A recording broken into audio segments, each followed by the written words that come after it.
नमस्कार, मैं हूं प्रज्ञा और आप देख रहे हैं कशिश न्यूज का डिजिटल प्लेटफॉर्म।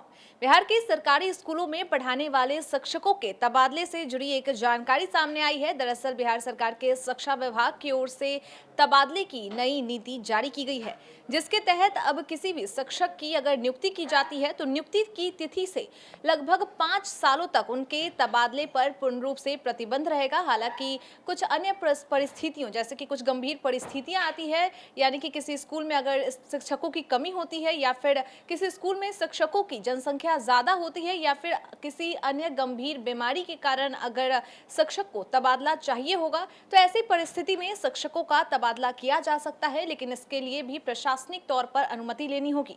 आपको बता दें कि अब तबादले की पूरी प्रक्रिया ऑनलाइन माध्यम से हो गई है। इस ऑनलाइन माध्यम के तहत शिक्षक मई और नवंबर महीने में 2 बार, साल में 2 बार तबादले के लिए ऑनलाइन अप्लाई कर सकते हैं, जिसके बाद जून और दिसंबर महीने में तबादले की प्रक्रिया पूरी की जा सकती है।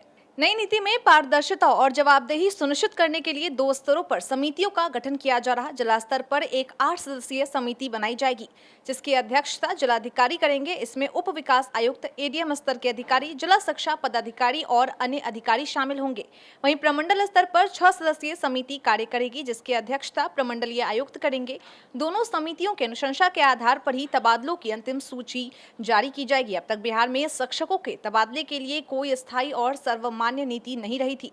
2006 में नियोजित शिक्षकों की नियुक्ति के बाद से कई बार अस्थायी आदेशों के आधार पर तबादले हुए, लेकिन वे कभी व्यवस्था नहीं बन सके।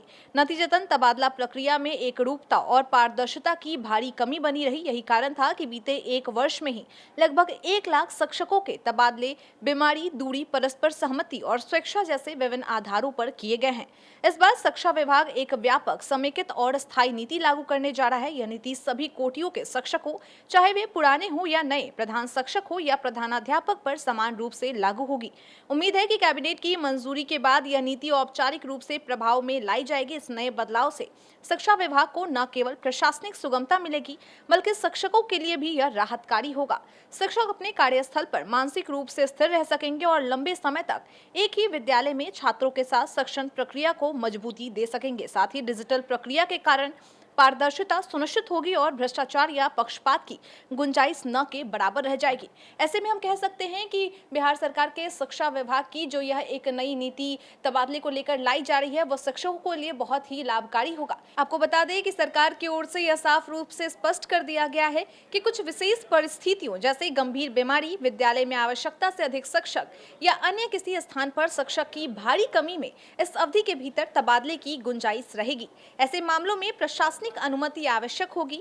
वहीं इस बार तबादले की पूरी प्रक्रिया को ऑनलाइन किया जा रहा। ई शिक्षा कोष पोर्टल के जरिए शिक्षक साल में 2 बार, मई और नवंबर में तबादले के लिए आवेदन कर सकेंगे और तबादला जून और दिसंबर में किया जाएगा। इसके पीछे उद्देश्य यह है कि तबादले से स्कूलों की शिक्षण प्रक्रिया प्रभावित न हो। आपको बता दें कि सरकार ने यह स्पष्ट किया है कि यह प्रावधान इसलिए किया गया है ताकि शिक्षक एक ही विद्यालय में ठहरकर शिक्षा व्यवस्था को स्थिरता और निरंतरता दे सके। अब देखने वाली बात यह होगी कि आने वाले समय में यह नीति शिक्षकों के लिए कितना लाभकारी होता है। हालांकि अगर देखा जाए तो अगर एक ही जगह पर शिक्षक 5 साल तक रहते हैं, बच्चों को पढ़ाते हैं, तो कहीं ना कहीं शिक्षण में स्थिरता आएगी और बच्चों को भी एक ही शिक्षक से पढ़ने में काफी अच्छा महसूस होगा।